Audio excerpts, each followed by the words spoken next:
Hello and welcome to Season 2, Episode 41 of One Man's Opinion. Today I am reviewing And Juliet, the new musical on Broadway at the Stephen Sondheim Theater with music and lyrics by Max Martin and Friends, booked by David West Reed, and directed by Luke Sheppard. I'll be straight with you. This musical insulted my intelligence and should insult the intelligence of those who have ever read William Shakespeare's Romeo and Juliet. Now, I'm sure this isn't true, but it seriously felt like no one who made this show actually read the play that inspired this musical. Or maybe the creators just assumed that its audience would never have seen or read the play earlier in life, or were inadequately taught what the play was about, or wouldn't care because of what the show is doing. And Juliet is set, presumably, in 1596 or 1597, when Shakespeare, played by Stark Stans, and his company of actors are rehearsing the play Romeo and Juliet.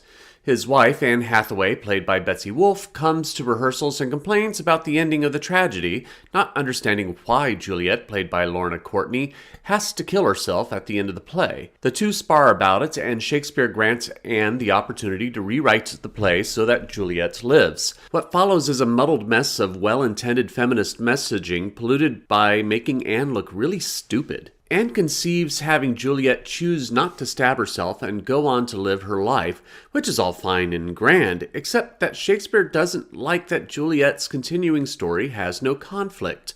So he infuses the story with a love triangle between Juliet, her queer friend May, played by Justin David Sullivan, and her potential new beau Francois, played by Philippe Arroyo, and then later having Romeo, played by Ben Jackson Walker, not be dead either.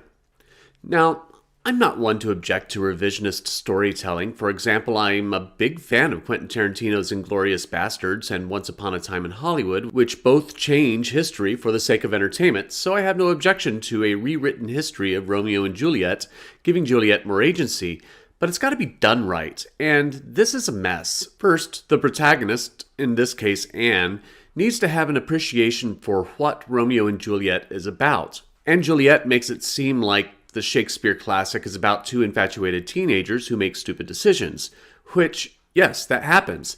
But if Anne had just read the prologue of the play, she'd know it's more than an inane, foolish teen romance.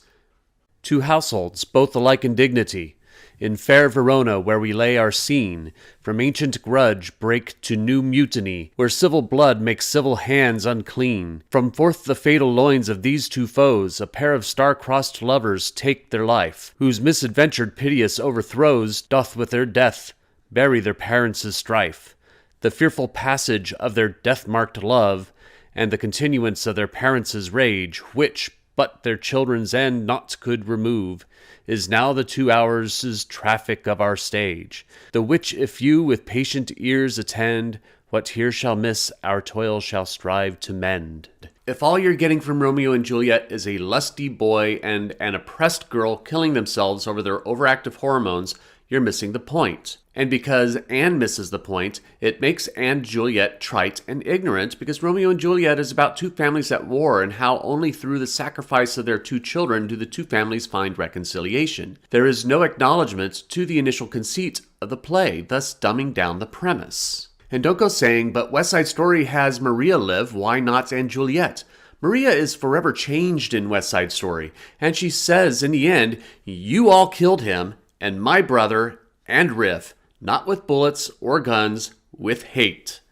Well, now I can kill too, because now I have hate."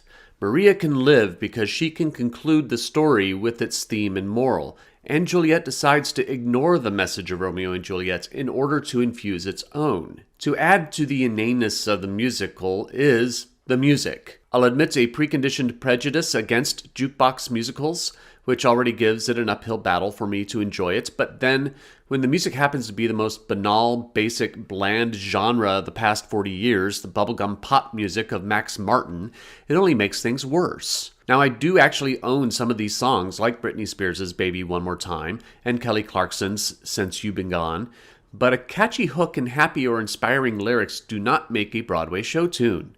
The ensemble numbers were so insignificant that I stopped paying attention to the lyrics and just watched the cast fervently commit to their roles because they really do their best. As horrible as this show is, the cast give it all they've got to make it as entertaining as possible. But worse, when it comes to the songs, you've got numbers like Katy Perry's I Kissed a Girl, which after the point is made in the first 30 seconds of the song, it doesn't go anywhere. And poor Francois and May, who sing the song together, have nowhere to go for the last 2.5 minutes. This happens more often than not through the show's tedious 2-hour, 40-minute runtime. There were a couple good songs, I will concede to that. I saw May's understudy, Michael Ivan Carrier, the night I was in attendance, and they gave an excellent performance of Britney Spears' I'm Not a Girl, Not Yet a Woman, giving the song a new trans subtext that actually works with unexpected depth and heart. If it wasn't for the performances of Lorna, Courtney, Betsy Wolfe, Melanie Labari, who plays Angelique, Juliet's nurse, Justin David Sullivan, or their understudy, Michael Ivan Carrier, in the case of the night I was there, and the rest of the cast and Juliet would have been intolerable. Courtney in particular pours her heart out in this role, and it is so entertaining to see her. So what could have made Anne Juliet better? Maybe use The Taming of the Shrew instead of Romeo and Juliet, which is a far more sexist play, and focusing on feminine agency would have been far more impactful, because that is more the central drive of The Taming of the Shrew. I mean, wouldn't it have been awesome to see Catherine regain her agency, subverting the original ending? That would have been hysterical and brilliant if done right. So, obviously, Anne Juliet is a hard pass for me. There are far better female empowerment musicals out there, and some of them are on Broadway still, like Kimberly Akimbo and Six. I encourage going to see those instead. But I am only one man's opinion, so be sure to leave yours in the comments below. If you want to see Anne Juliet, I'll leave a link in the description. You can support my channel by liking, sharing, and subscribing, and click the notification bell to be alerted to future reviews. My next review will be Ireton Playhouse's production of Winter Wonderettes. Thank you for watching, and I will see you at the theater.